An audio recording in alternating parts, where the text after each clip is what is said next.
শ্বশুর বাড়ি থেকে মোটরসাইকেলের তেল না দেওয়ায় শ্বশুর এবং বউকে বেধড়ক পেটালেন জামাই। আসলে ভাই, সামান্য তেলের জন্য আপনার শ্বশুরের গায়ে হাত?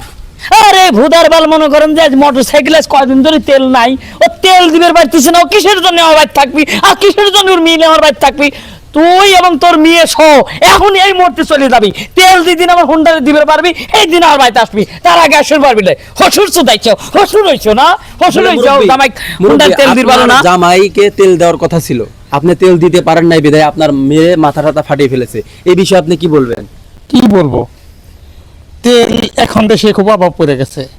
জামাই আমার ফোন করে কইলো, আব্বা তুমি আমার জন্য একটু তেল ব্যবস্থা করো।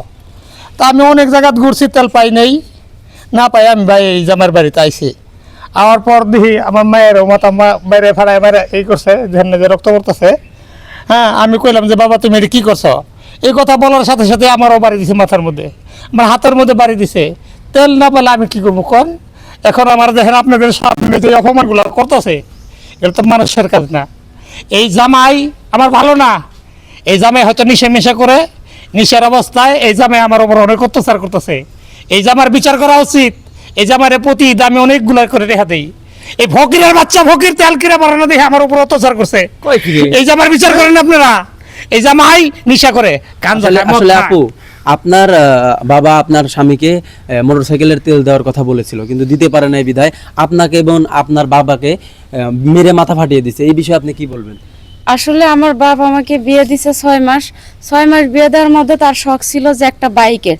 তাহলে আমার বাবা যখন ঘোড়া দিছে, এখন চাবুক কি আমার বাবাই দিয়ে বেড়াবে নাকি সব সময়? দেওয়া লাগবি কে রে? তেল ছাড়া আমি হুন্ডা চালাবো কিভাবে রে? কিভাবে হুন্ডা চালাবো? আর হুন্ডাই যদি চালাবেন না পারি, তুমি কামাই করো না, আই রোজগার করো না। আমার বাপ যদি হুন্ডা কিনে, যদি তোমার বুগলার মধ্যে যদি তেল ভরে, তাহলে তুমি কি জন্য হুন্ডা চালাবে? হুন্ডা আমার বাপেরটা, আমার বাপের ফেরত দিবা। ফেরত দেবো মানে হুন্ডা সহ তো তোকে ফেরত দেবো। আমি তাই জানি। আমি খাওয়া বড় কি মাং না? হ্যাঁ, আমি জামাই মানুষ আছি, বউ করে হুন্ডা চালাবো, তেলের জন্য হুন্ডা চালাবো। আপনার শ্বশুর তেল দিতে পারে নাই, কারণ দেশে এখন তেলের সংকট। যেহেতু দিতে পারে নাই, আপনি তার গায়ে হাত দিচ্ছেন, এটা ঠিক হয়নি। আমি ওসব কিছু আমি বুঝি না। তেল সংকট আছে, আমার তেল লাগবে, হুন্ডারের তেল আইনি দেওয়া লাগবে, কোন তেল আইনি দেওয়া লাগবে সেটা আমার হিসাব নাই।